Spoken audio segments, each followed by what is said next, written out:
Welcome, everyone. Today we're going to be in Numbers chapter 30, verses 1 and 2. And let me just read that for you.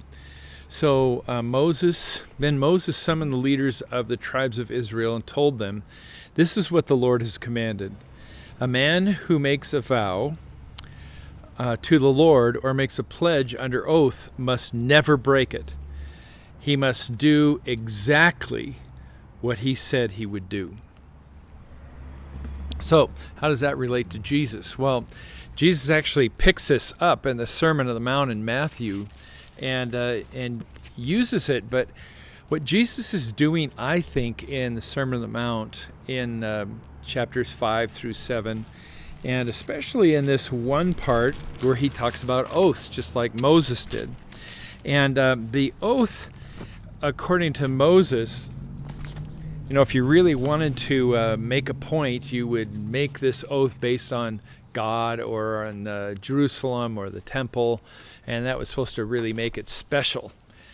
And how we do oaths like that as children, or even maybe as adults, but we might say something like, "I swear on my mother's grave," or on a stack of Bibles.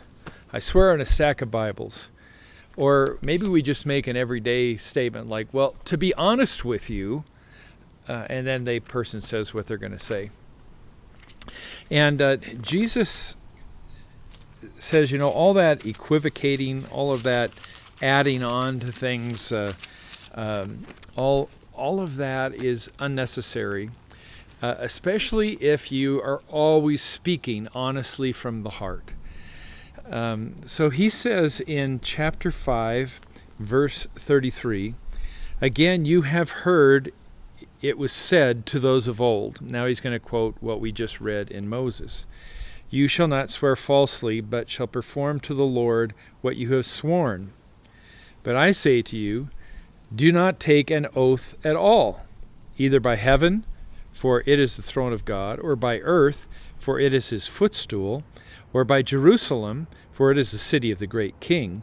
And do not take an oath by your head, for you cannot make one hair white or black." Well, some of us have made all our hairs white. Verse 37, "Let what you say be simply yes or no. Anything more than this comes from evil." That's interesting, isn't it? Anything more than just yes or no. Jesus is asking us to be honest and upright. And when we say yes, have that mean yes. And when we say no, have that mean no. So our character should be such integrity that our words can be believed without an oath. And, there are people like this that, when they say something, that's what they mean. And there's other people that when they say something, that's probably not what they mean. And the difference is their integrity. Jesus in chapter 5 is showing the real intent of God. That, that evil makes it so we have to add on to our yes or our no to make it believable. That's sin. But to be just honest and forthright, and just have your yes be yes and your no be no, that's integrity. And that's the way God intended us to be. He intended us to be honest and forthright, not making things up and not having to have some force behind what we say. I think that's really good. I'm reading a book now with Mandy on boundaries, and that's one of the things that this book is saying too, is that you need to be honest with yourself when you don't want to do something. Set a boundary and say yes or no based on what you feel is what you should be doing.